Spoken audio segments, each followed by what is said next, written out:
Na nossa live de quarta.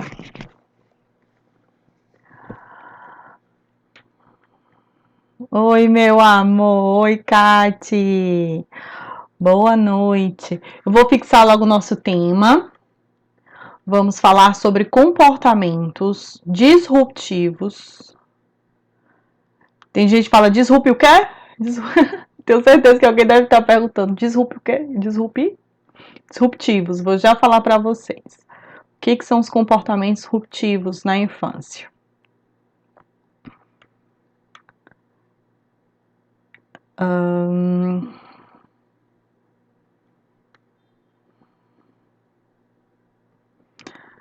Fixei. O pessoal que está chegando.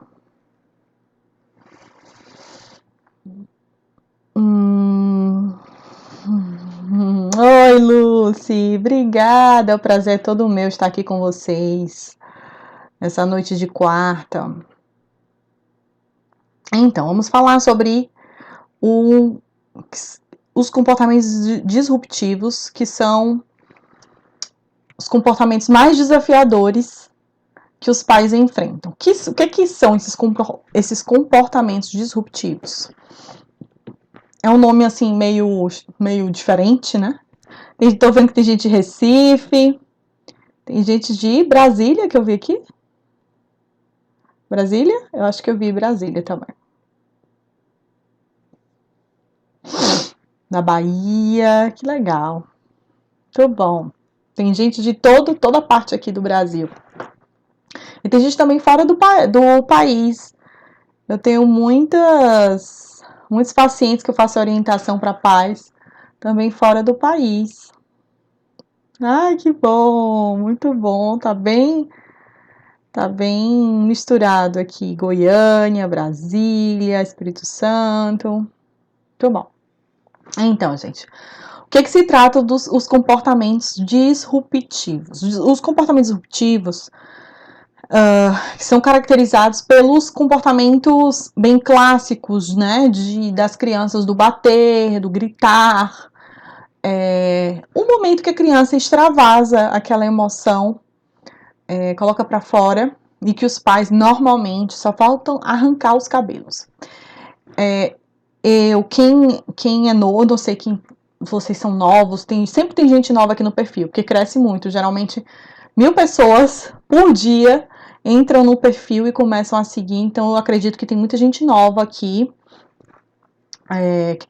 que é a primeira live, inclusive, que tá aqui comigo, mas eu sou psicóloga, né, e eu atuo na área infantil, com orientação a pais, atuo com crianças, adolescentes, e a grande demanda da clínica, né, a maioria da demanda, a queixa principal que os pais levam à clínica são esses comportamentos, esse comportamento disruptivo, o bater, esse descontrole da criança que muitas vezes os pais não sabem lidar. Então é a principal demanda. Normalmente, a depender da intensidade desse bater, desse gritar, desse descontrole, está associado a algum tipo de transtorno, certo? Mas aí eu não vou aprofundar, porque aí a gente já entra em outra esfera. Mas o que normalmente chega para mim são crianças que elas já têm um diagnóstico de TOD, de TDAH, crianças que elas têm, às vezes, alguma dificuldade nas habilidades emocionais por si só, não tem nenhum transtorno, não tem nenhum diagnóstico, mas tem uma dificuldade nas habilidades emocionais e acaba intensificando esses descontroles. Então é o que normalmente chega. Então eu diria que é meu carro-chefe na clínica é lidar com comportamentos desafiadores na infância. Então, assim, é um tema que a gente consegue várias ramificações aí para a gente abordar, né? Mas não teria como eu falar de forma específica todas essas ramificações, por conta do nosso tempo, e não dá para realmente trazer tudo isso de forma aprofundada. Mas eu vou falar de uma forma mais ampla para a gente entender melhor, né? Primeiro, por que que acontece isso, por que que acontece isso, como que a gente pode lidar de uma forma mais assertiva, tá? E eu acredito que toda informação que a gente tem, conhecimento, faz com que a gente também consiga conduzir de uma forma mais positiva. A partir do momento que aquele contexto é desconhecido para a gente, consequentemente, isso também confunde a nossa mente, né? A gente não sabe como conduzir. Mas a partir do momento que o desconhecido se torna conhecido, os pais começam a compreender alguns comportamentos.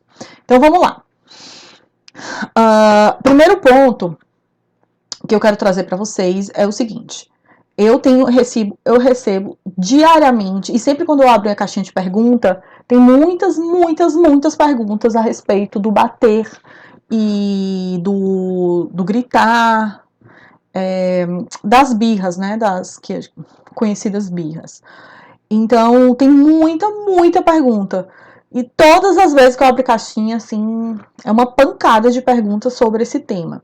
E aí eu percebo que realmente existe um desconhecimento das pessoas a respeito de desenvolvimento infantil, sobre a formação do cérebro da criança, sobre a questão de autocontrole da própria criança, sobre as limitações cognitivas e emocionais da criança. E isso me chama a atenção, de uma certa forma, porque as pessoas, elas têm um preparo, os pais, normalmente, eles têm um preparo para outros tipos de conteúdo, se preparam, né? Por exemplo, quando o bebê é pequeno, se preparam para amamentar, se preparam para ter um parto, né, adequado, se preparam para ter uma alimentação ok, boa, que o seu filho se desenvolva desde a gestação até o nascimento da criança, e a criança também, né, se preparam em tantos aspectos, mas esquecem de os pais se esquecem de se preparar para algo que é indispensável e assim que vocês vão ter que lidar durante a vida inteira, que é entender as fases de desenvolvimento da criança. Então, é muito curioso essa falta de conhecimento. Eu tenho certeza que aí alguém vai falar e vai dar várias dicas sobre amamentação, quem já amamentou, né? Sobre cuidado, sobre higiene do bebê, sobre várias dicas de forma geral, mas a maioria das pessoas, elas não sabem nem que fase de desenvolvimento essa criança se encontra, o próprio filho se encontra. Isso é curioso, né? Porque como que a gente vai conduzir uma criança se a gente não entende as demandas dessa criança? Então é isso que me chama um pouco a atenção e que faz com que muitas pessoas ajam e conduzam a educação apenas porque ouviu falar, a vizinha me disse, a minha mãe na época dela fazia assim, então vou fazer assado. Sabe o que me remete um pouco àquela coisa do soluço com algodão no meio da testa? É isso que me remete. As pessoas vão fazendo de forma aleatória, sem saber nem o que estão fazendo. Não, me disseram que colocar um algodão molhado no meio da testa vai passar o soluço. Não tem comprovação científica nenhuma, não tem nenhum embasamento, mas as pessoas fazem baseado no que ouviram dizer. Então, eu acho um pouco engraçado e curioso que até hoje, quando se fala de educação, ainda existe muito essa coisa de tudo muito perdido, sabe? Não tem direcionamento. Vai na doida mesmo e vai e entrega na mão, segura na mão de Deus e vai, e não é bem assim. Por isso que acontece tantos comportamentos disruptivos, que são esses comportamentos do bater, do gritar, e os pais ficam se descabelando. Ficam loucos, pirando. E aí entra a minha profissão, né, minha atividade, que é fazer orientação para pais e direcionar e ensinar, fazer um trabalho mais de psicoeducação, muitas vezes, do que, às vezes, até estratégia, porque estratégias tem várias, mas muitas vezes o que falta naquele pai, naquela mãe, é entender o que está se passando naquela criança, sabe? Então, segura na mão da Carol. Adorei. Então, Então, gente, a gente às vezes só precisa de um conhecimento e entender o que está acontecendo com a criança. Da mesma forma, quando vocês aprendem, né? A gente aprende assim, quando o bebê está com cólica, como é o choro geralmente do bebê está com cólica, como é que a criança, a gente percebe que a criança está com fome, como é que a gente percebe que a criança está saciada. Então, normalmente as pessoas já sabem disso, porque muitas vezes se preparam até antes do bebê nascer. E tudo bem, a gente tem que se preparar mesmo. Mas também a gente precisa se preparar em outros aspectos, como, por exemplo, os aspectos de fase de desenvolvimento. O porquê que uma criança com 2 anos, ela começa, normalmente, a se posicionar, a dizer mais não, né? A, a negar algumas coisas, a ter mais comportamentos disruptivos, de birra, de se jogar no chão. Por quê? Tem um porquê.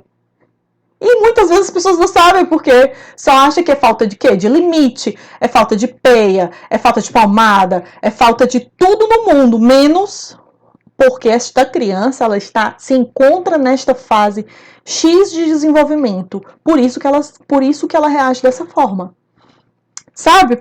Percebam que é apenas assim, você entender o que acontece? Então, a primeira coisa que nós precisamos entender é que a criança, ela não nasce pronta. Ela não nasce pronta. Quando um bebezinho nasce, ele nasce extremamente ligado aos seus instintos, né? Ligado ao que? Seus instintos de sobrevivência. Ou seja, se a criança ela chora para mamar, ela chora porque ela está sentindo alguma dor, algum desconforto, ou porque está muito frio, porque está muito calor. Ela através do choro, ela comunica algo, né? Porque ela também não sabe falar ainda, ela nem aprendeu a falar. Então ela vai se comunicando através de expressões mais primitivas, né, mais instintivas possível para comunicar algo para minha mãe. Eu preciso dizer para minha mãe que eu estou sentindo tal coisa, então ela chora. Né? Eu preciso dizer para minha mãe que eu estou com frio, aí ela chora. Eu preciso dizer que esse barulho está me incomodando, e ela chora. O cérebro dela ainda não desenvolveu a linguagem, tá? Então ela ainda utiliza o choro como uma forma de comunicação e muitos movimentos corporais. Então a criança ela também não tem controle nos seus impulsos de forma motora. Então quando uma criança chora, um bebezinho chora, ele vai normalmente abrir os braços, né? Ele vai ampliar, ele vai fazer um movimento de expansão. Ele abre os bracinhos. Por isso que normalmente a gente acalenta a criança o quê? Acolhendo, a gente coloca, conforta essa criança junto os bracinhos, acalenta, coloca como se a gente tivesse contendo todo aquele movimento e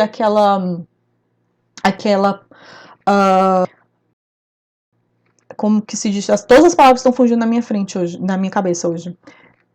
Toda a emoção que ela está colocando para fora e as necessidades fisiológicas que ela está comunicando através do choro, a gente vai acalentar essa criança, conter essa criança. Não é à toa que até os 3 meses a gente faz alguns movimentos e algumas atividades com a criança, com o bebê, que remeta o útero, né? Então a gente coloca a criança num ninho mais apertadinho, a gente faz aquele rolinho que a criança ela fica toda encolhidinha, que dá uma sensação de conforto. Então, tudo isso é porque ela está ainda muito regida pelas questões instintivas. Ao longo do seu desenvolvimento, aí entra a questão do cérebro, né? O cérebro dela ainda é bem pouco desenvolvido, por isso que ela chora, por isso que ela ainda é regida pelas questões mais de instinto. Ao longo do seu desenvolvimento, o cérebro, ele vai, óbvio, né, se desenvolvendo, vai fazendo novas associações, os neurônios, eles estão fazendo novas conexões e assim, consequentemente, essa criança ela vai se desenvolvendo aspectos motores, cognitivos, e no desenvolver deste cérebro, consequentemente, outras habilidades motoras também são desenvolvidas, junto com o ambiente, o estímulo do ambiente. Então, imagine que o nosso cérebro, ele se desenvolve fisiologicamente, natural. A gente vai desenvolvendo isso, o cérebro, ele tem a capacidade de se desenvolver. E o ambiente, ele vai propiciar esse desenvolvimento do cérebro. Ou seja, o ambiente ele pode favorecer ou não ao desenvolvimento. Então, se uma criança ela não tem estímulo, é uma criança abandonada, largada, não tem afeto, não tem colo, não é estimulada cognitivamente, consequentemente ela vai ter um déficit, seja nas habilidades sociais, seja no aspecto cognitivo de aprendizagem, comparado a outras crianças que elas têm uma parentalidade segura, né? Um lar seguro, ela tem aconchego.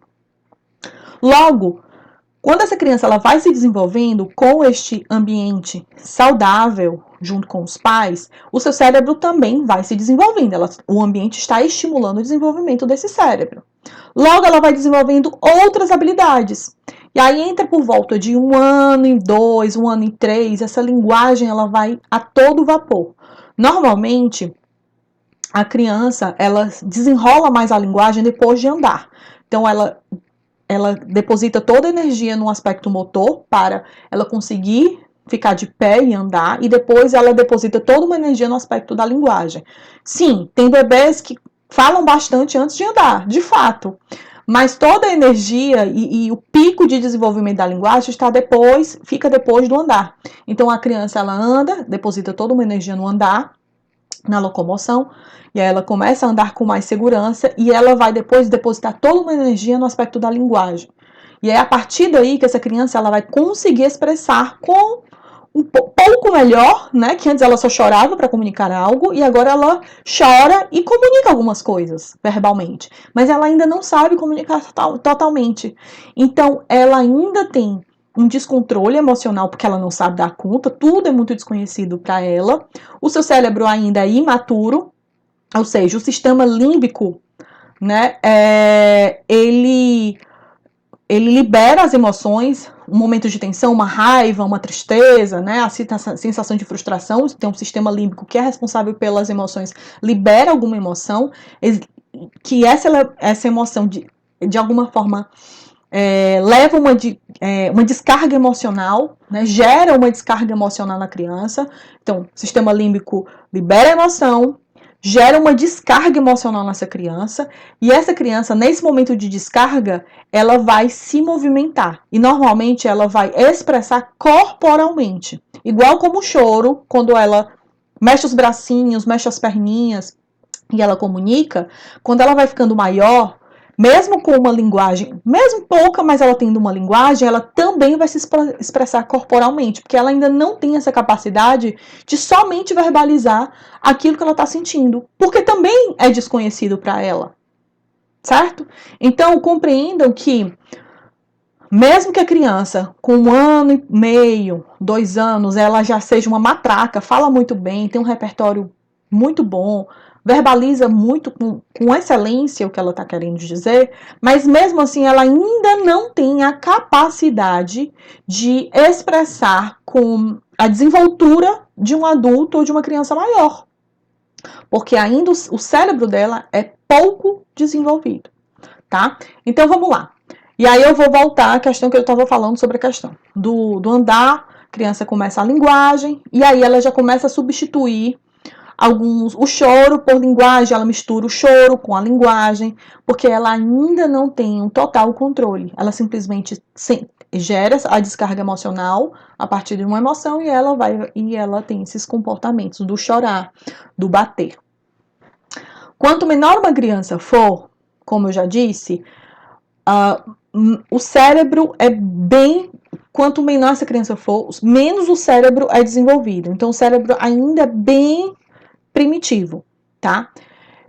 O que a gente espera é que uma criança, ao longo do seu desenvolvimento, o cérebro vá se desenvolvendo também junto com o estímulo ambiental. Por isso que é interessante e é tão importante que eu falo aqui, é a gente ensinar a inteligência emocional desde cedo. Porque a gente não pode esperar que apenas o cérebro desenvolva por si só, porque o cérebro ele não é assim, ele não vai amadurecer por si só. A gente precisa de estímulos. E para esses estímulos, a gente precisa de uma educação que seja pautada e seja direcionada de forma que você sabe para onde você está indo. Não é daquele jeito, como eu falei, segura na mão de Deus e vai, seja o que Deus quiser. Não, você tem que saber o que você está fazendo. E saber o que você está fazendo é entender, quando você reage assim, Qual a consequência dessa sua reação diante a um comportamento disruptivo dessa criança? Quando você bate, o que é que gera? De fato, não é porque a vizinha falou, a mãe falou, porque você apanhou. De fato, o que acontece? Quando você grita, o que acontece? Então a gente precisa entender o que é que gera os comportamentos através dos comportamentos dos pais nas crianças. O que é que causa, certo? Então, esses comportamentos, eles vão, ao longo do desenvolvimento dessa criança, eles vão diminuindo. A tendência é essa. Quando você estimula que essa criança tenha mais autocontrole, saiba lidar com as próprias emoções, essa criança, ela saiba se expressar mais verbalmente, né, do que corporalmente, a tendência é que essa criança, ela vá, ao longo do seu desenvolvimento, que ela saiba lidar muito mais com as suas próprias emoções e como canalizar de forma positiva do que uma criança que ela nunca foi estimulada. Por isso que às vezes a gente vê adultos com atitudes de crianças. Adultos que batem porta, que dão soco em parede, adultos que dão soco na cara de qualquer pessoa porque não consegue ter um autocontrole, lidar com as próprias emoções. Por isso que a gente vê tanta desgraça, inclusive na nossa sociedade, acontecendo por coisa minúscula, por uma briga de trânsito que uma pessoa não consegue ter e gerenciar as próprias emoções, né? E sai no murro com alguém por causa de uma vaga. Então, o que eu quero dizer é que a gente não pode esperar que somente o cérebro amadureça, porque ele não é só ele, não é só o fisiológico. A gente precisa, através do ambiente, ensinar as crianças a desenvolver inteligência emocional, lidar com as próprias emoções, gerir essas emoções, lidar com as emoções dos outros, ter empatia, entender que emoção que acontece no outro, que às vezes o meu comportamento pode gerar.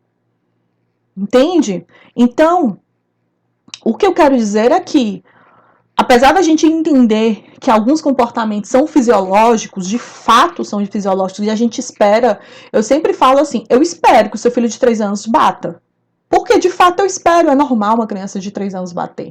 Ah, meu filho nunca bateu na vida. Tudo bem, mas 99% das crianças batem com 3 anos. 99% das crianças com 2 anos batem.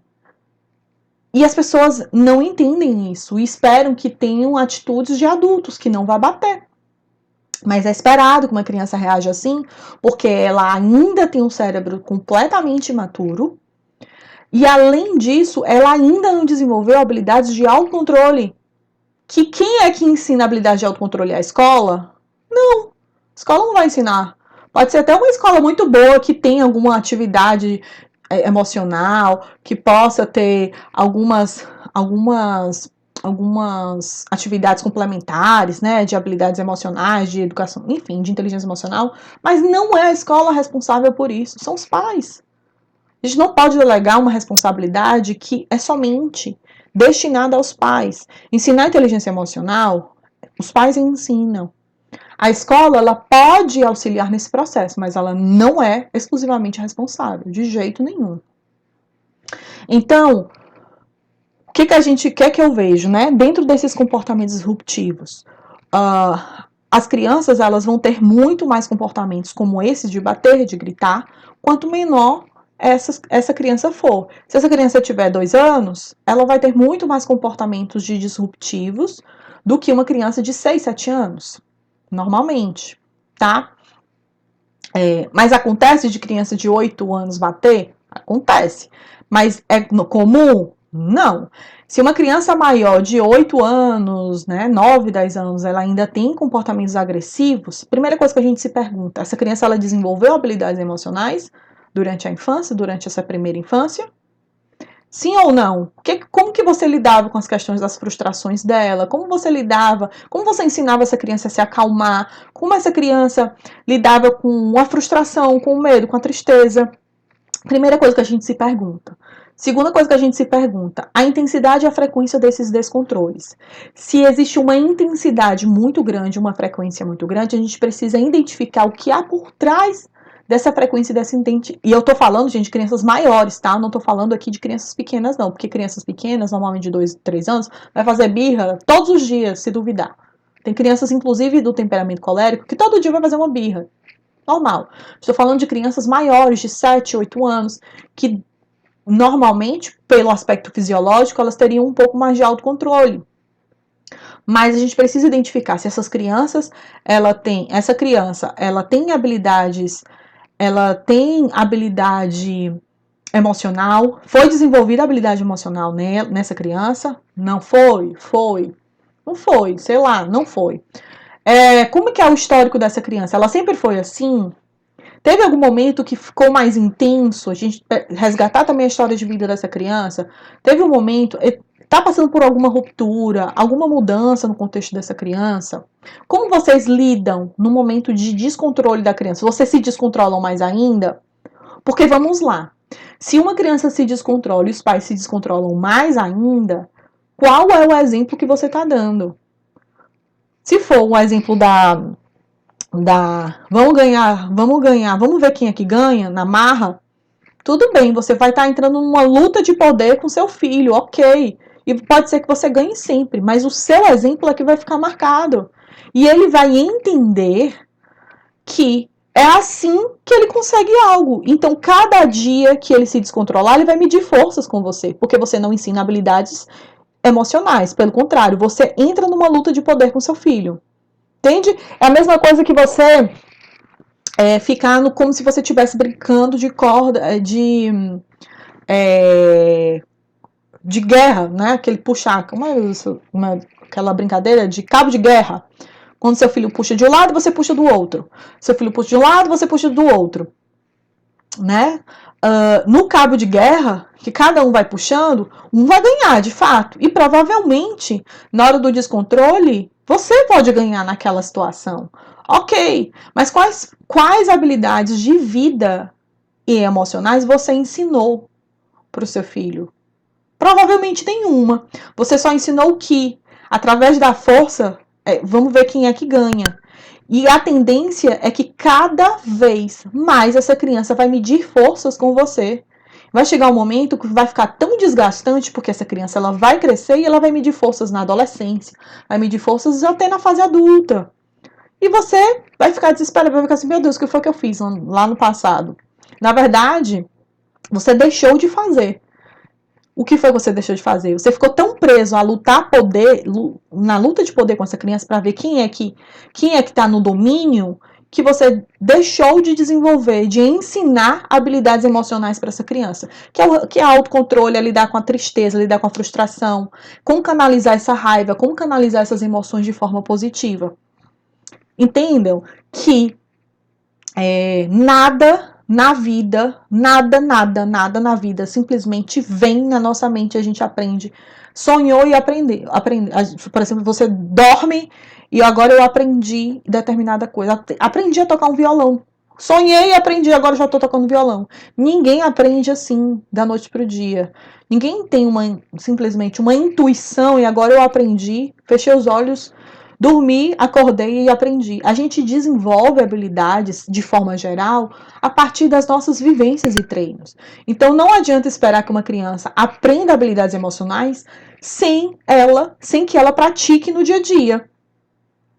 Se você não pratica habilidades emocionais com seu filho, você não pode esperar que ele desenvolva, que ele tenha autocontrole. Que ele chegue com 8, 10, 11 anos e seja uma criança que tem autocontrole e sabe gerir as próprias emoções. Você não ensinou. Isso não é só um aspecto fisiológico, tá? Essa questão, né, do desenvolvimento da criança, como eu falei, quanto menor essa criança for, menos autocontrole ela vai ter.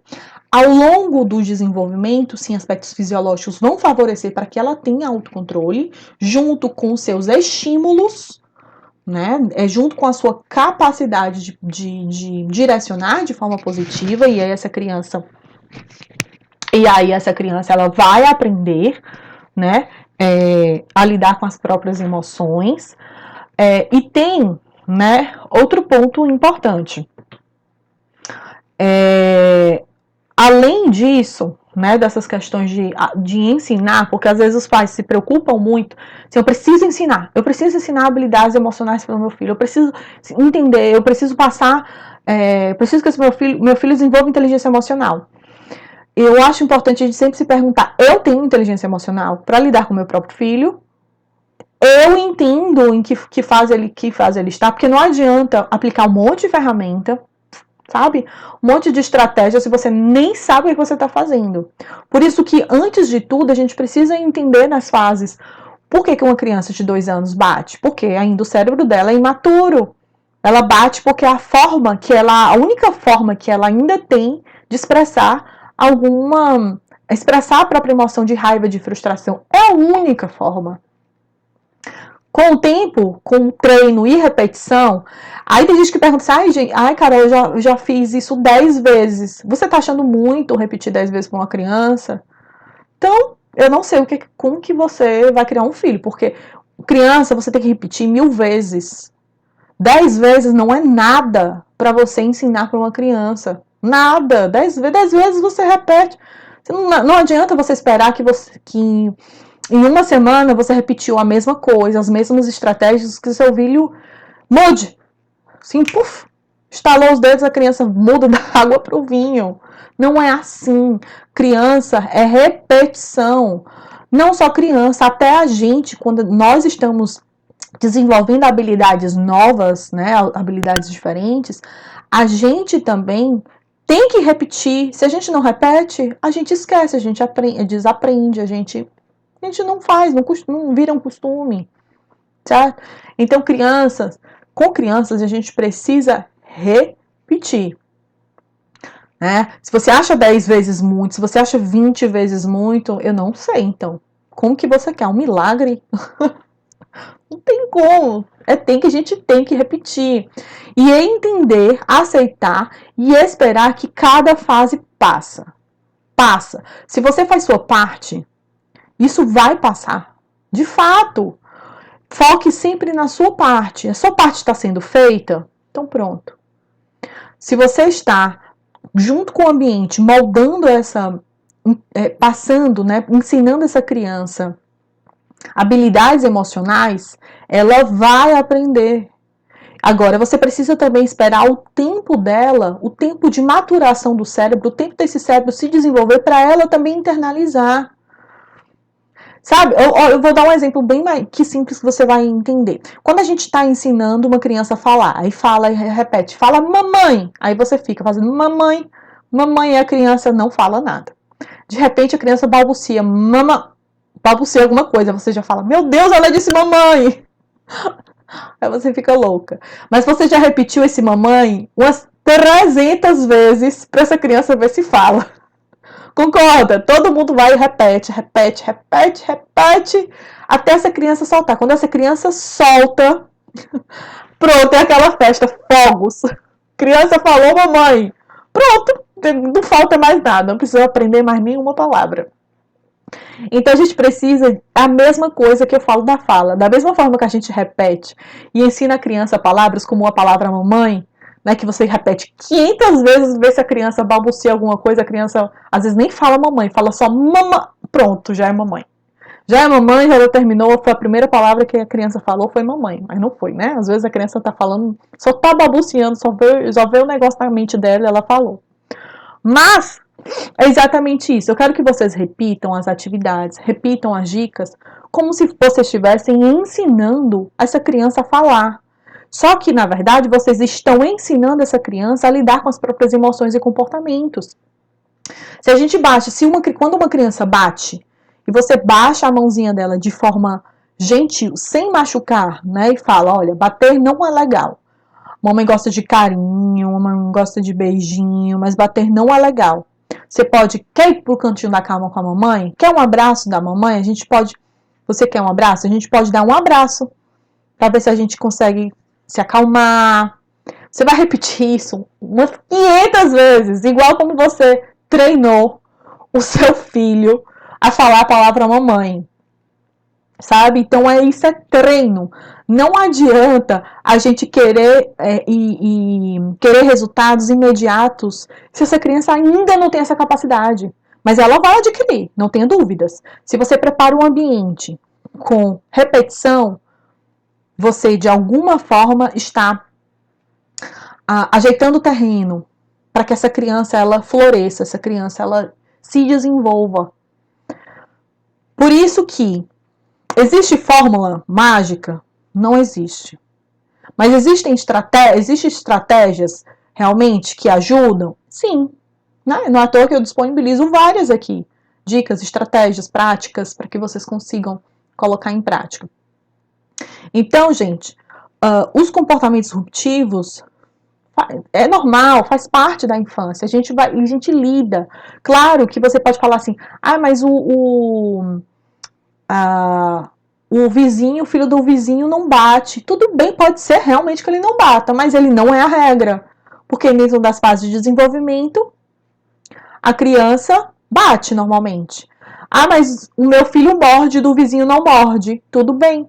Mas é normal também uma criança morder em torno de 1 ano e pouco, 2 anos. A criança ela pode morder, 2 anos, 3 anos. Ainda é normal. Tá? Mas o vizinho não. Mas tudo bem. Mas faz parte. Tem crianças com 3 anos que mordem. Né? Tem crianças que com 2, 3 anos e vão chorar mais que outras. E isso tudo tem a ver com temperamento de cada criança, a personalidade de cada criança. Então, gente, assim, não tem como esperar algo que não esteja compatível com a idade da criança. Não esperem. Vocês vão se frustrar e cair do cavalo. A gente precisa entender que fase a criança se encontra para que a gente comece a perceber, poxa, isso daqui faz parte, né, da infância. Quando meu filho explorador, né, principalmente nessa idade de 2 anos, 3 anos, que quer pegar em tudo, pega em tudo, quer mexer em tudo, eu entendo que isso daqui faz parte. Isso não é malcriação. Isso não é porque a criança está sem limites. Isso não é porque a criança ela está me desafiando. Não, é porque simplesmente ela está numa fase que ela precisa explorar o mundo para conhecer. Logo, é muito mais forte nela o interesse de mexer do que o seu não, quando você diz. É muito mais forte. Então, o seu não é um negócio bem pequenininho, é uma formiguinha na frente da vontade dele de experimentar. Deixa eu tocar nesse negócio aqui para ver o que acontece. Porque é a fase de desenvolvimento que ele se encontra. Que quando ele tiver com 10 anos, isso não vai fazer mais sentido, porque já passou a fase. Por isso que é tão importante a gente saber, né, e ter conhecimento sobre desenvolvimento infantil. É fundamental, eu digo que é vida, é saúde mental, inclusive. Porque se você sabe e entende o porquê que seu filho reage de tal forma, por que seu filho faz isso, faz aquilo, isso te tira daquela sensação de, meu Deus do céu, meu filho está fora da caixinha, meu filho ele é completamente... Não, meu filho não tem algum problema. Eu preciso urgentemente levar ele para tomar remédio, alguma coisa, porque não pode. Será que é normal isso? Porque não está no âmbito do conhecimento. Essa pessoa ainda não sabe o porquê. Então, comportamentos disruptivos faz parte da infância, faz parte. Não esperem algo que é incompatível, né, com a idade. E aí eu vou frisar. Crianças menores é muito mais comum gritar, o bater. Quando a gente espera, nós como profissionais, né, como psicólogos, a gente espera que a partir dos 7 anos para cima, essa criança ela tenha uma maior habilidade emocional, uma maior habilidade de lidar com as próprias emoções. Isso não significa dizer que essa criança ela vai virar um Buda, uma monja que vai simplesmente ser plena ou pleno diante a uma frustração, que vai lidar de uma forma super positiva. Não é isso que eu estou falando. Mas que normalmente essas crianças, elas vão ter muito mais autocontrole do que uma criança de 2, 3 anos. Tá? Agora, entra aí questões de transtornos. Como eu tinha falado lá no início para vocês. A depender da intensidade e da frequência desses comportamentos disruptivos, principalmente com crianças maiores, eu não falo nem tanto com crianças pequenas. Sim, chegam muitas crianças pequenas que a gente percebe que pode sim ter, né, algum transtorno, mas normalmente a gente consegue observar mais com crianças maiores, sabe, que a gente já espera uma habilidade emocional maior e essa criança não tem. E às vezes os pais já tentaram durante a vida inteira desenvolver e essa criança tem um pouco mais de dificuldade. E aí entra alguns transtornos de comportamento, e aí já é outra coisa, né? Já é um outro assunto, aí envolve psicoterapia, envolve às vezes um neuropediatra para fazer, para entrar com uma medicação, e aí já é uma outra esfera. Mas, de forma geral, dentro da minha experiência, do que eu vejo, do que eu já atendi, assim, quantidade de gente que eu já atendi, quantidade de criança que já passou por mim, na grande maioria das vezes é apenas uma questão de orientação para pais que não sabem lidar com esses comportamentos e ajudar essa criança a lidar com as próprias emoções. Aí entra o psicólogo, que também ajuda, né, a essa criança a também desenvolver habilidades emocionais, tá? Gente, eu nem coloquei ponto nem nada, eu fui falando aqui aleatoriamente. Eu não sei se eu esqueci alguma coisa, porque eu também geralmente eu coloco uns pontinhos para que eu até consiga não atropelar nada, não passar por cima de nada. Não nem se eu esqueci alguma coisa, mas acho que assim, basicamente isso. Que eu quero passar a mensagem para vocês sobre a questão desses comportamentos. A gente espera, assim, que esses comportamentos aconteçam, principalmente crianças pequenas. A gente precisa, sim, trabalhar a repetição constantemente, assim, não é uma repetição de uma semana, não é uma repetição de 2 semanas, é uma repetição e entender que essa repetição vai trazer benefícios a médio e a longo prazo, não é imediato, a médio e a longo prazo, porque a gente precisa esperar também o desenvolvimento fisiológico do cérebro dessa criança. A gente pergunta assim, como controlar a raiva? Gente, tem várias formas da gente ajudar essa criança a controlar a raiva. Vários, não tem nem como, só se fosse uma outra live aqui para falar sobre isso, mas eu aqui no perfil, se vocês vasculharem meu perfil, eu não sei se vocês são novas aqui no perfil, mas aqui no perfil eu faço assim tanta publicação e tanto conteúdo para ajudar vocês, né? Para que vocês consigam ajudar os seus filhos a desenvolver o autocontrole, a lidar com a raiva, tem várias opções aqui, tem várias estratégias que eu disponibilizo aqui, né? Mas tá tudo misturado. Vocês vão ter que ter paciência, fuçar, descer, ouvir os vídeos, ver as publicações, tá tudo misturado, tá? Então aqui eu disponibilizo tudo, né? Tá tudo só que desorganizado, não tá tão aprofundado. Então, o pessoal que tá chegando aqui é o seguinte: o perfil eu disponibilizo muito conteúdo, tá? Vários conteúdo direcionado à inteligência emocional na infância, ou seja, a trabalhar nos pais, dar ferramentas para que esses pais desenvolvam nos seus filhos inteligência emocional, né? Propiciem o desenvolvimento dessa inteligência emocional nos filhos. Para isso, não tem fórmula mágica, mas tem estratégias de educação.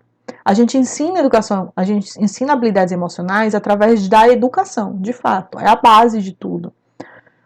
Então, eu disponibilizo várias coisas aqui, estratégias, ferramentas, de forma misturada. Não só com a raiva, mas a raiva, a tristeza, a frustração. Então, vocês vão ver aqui. Mas eu também tenho um curso que não está aberto, né? Tá fechado, a turma já está fechada, que se chama Treinamento Online Filhos Inteligentes. Esse curso é um curso destinado aos pais, aí lá eu falo tudo.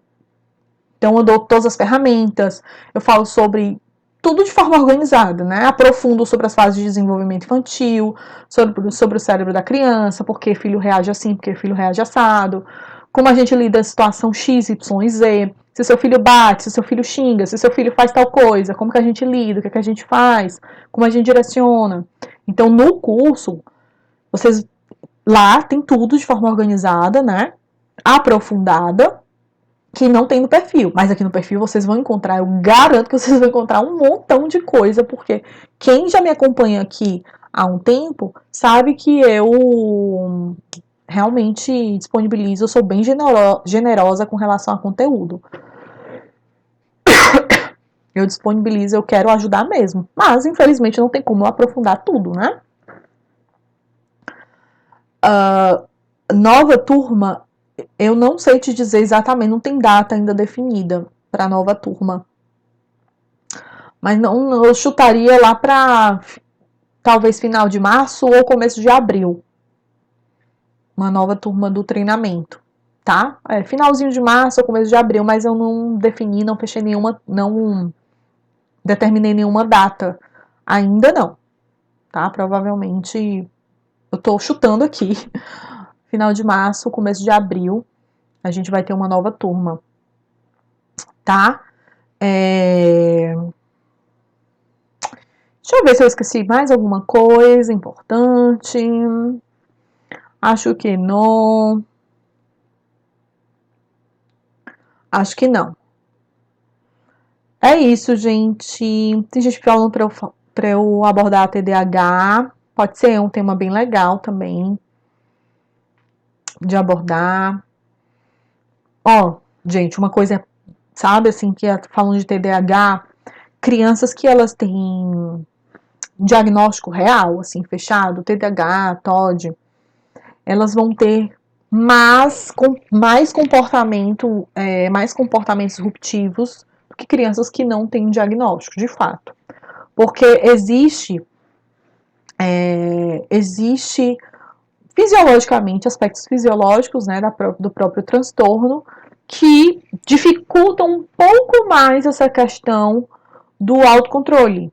Mas isso não significa que a conduta seja diferente, só que a paciência é outra.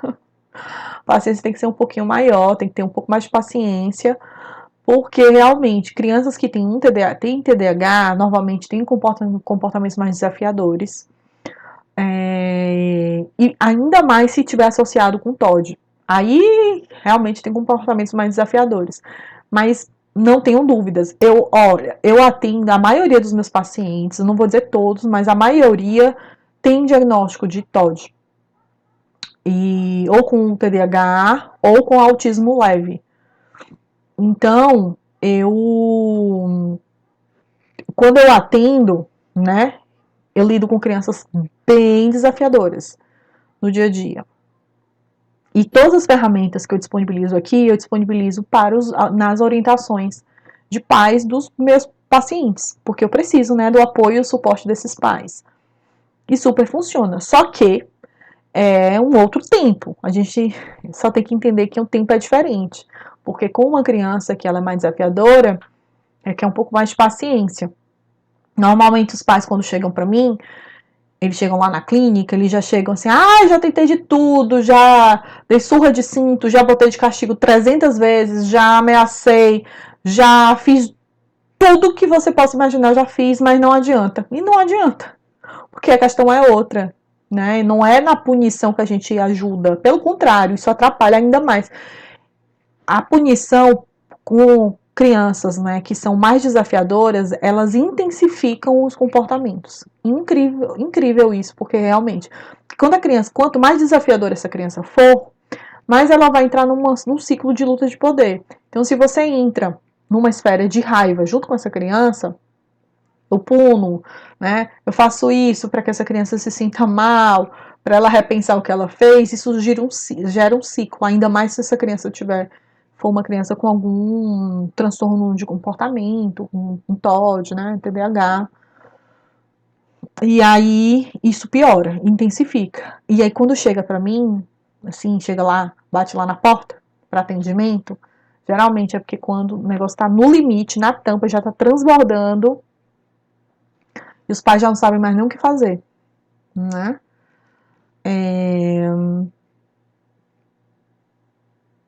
É isso, gente. Tô vendo aqui as mensagens de vocês. Nosso tempo passou, mas eu fico por aqui, então vamos encerrar, né? Ó, esse assunto dá para fazer não sei quantas mil lives para falar sobre isso, porque realmente tem muita coisa aí pra gente abordar sobre a questão desses comportamentos disruptivos. Quem faz um diagnóstico médico? Um pediatra infantil ou um neuropediatra? Só médico faz diagnóstico. Nós, psicólogos, a gente pode levantar uma hipótese diagnóstica, né? Então, quando a gente faz relatórios, porque normalmente a gente tem muito mais contato com o paciente do que o médico, muitas vezes, né? O médico, às vezes, faz um atendimento, dois atendimentos para fechar um diagnóstico. Nós, psicólogos, temos mais contato com a criança. E aí a gente levanta uma hipótese diagnóstica que, de alguma assim, quando você leva um relatório para o médico, isso dá uma luz, sabe, assim, a partir das observações da clínica, e aí ajuda nesse diagnóstico.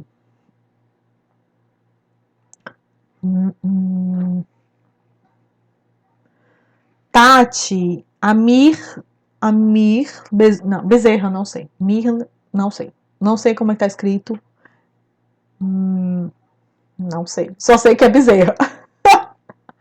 Acabou de dizer. É transtorno opositor desafiador, exatamente. Ai, exatamente. É isso, meu povo. Fico por aqui. O próximo eu vi gente perguntando qual é que vai ser o próximo tema da live. Segunda-feira. Então, todas as segundas e quartas a gente tem live. Eu não sei ainda qual tema que eu vou abordar na segunda. Vou pensar. Não sei.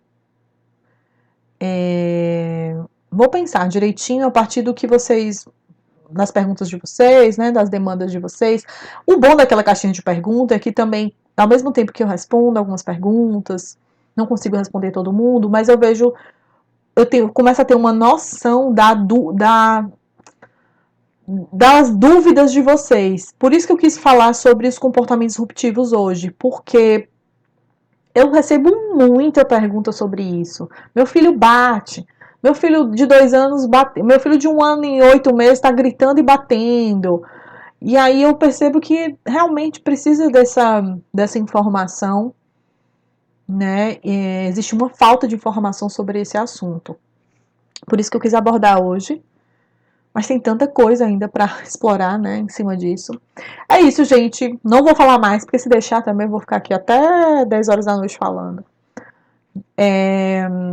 Fico por aqui, aí a gente se encontra na segunda-feira, às 20h47. Sempre nesse mesmo horário também, meu número cabalístico, tô brincando, não é cabalístico, tá? É um número doido que eu encontrei e disse que vou fazer às 20h47. Para forçar também a cabeça de vocês a gravarem. Um exercício. E aí, segunda-feira, às 20h47, a gente se encontra. Não sei o tema, divulgo. Assim que eu fechar na minha cabeça o tema, eu divulgo pra vocês, tá bom?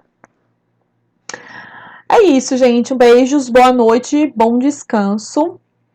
E aproveitem o carnaval também, né? Quem aí for curtir o carnaval, descansar em família, viajar.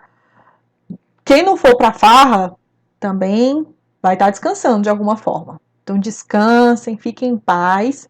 De qualquer forma, mesmo sendo carnaval, segunda-feira a gente se encontra. Tá certo? Um beijo, gente. Boa noite. Tchau, tchau.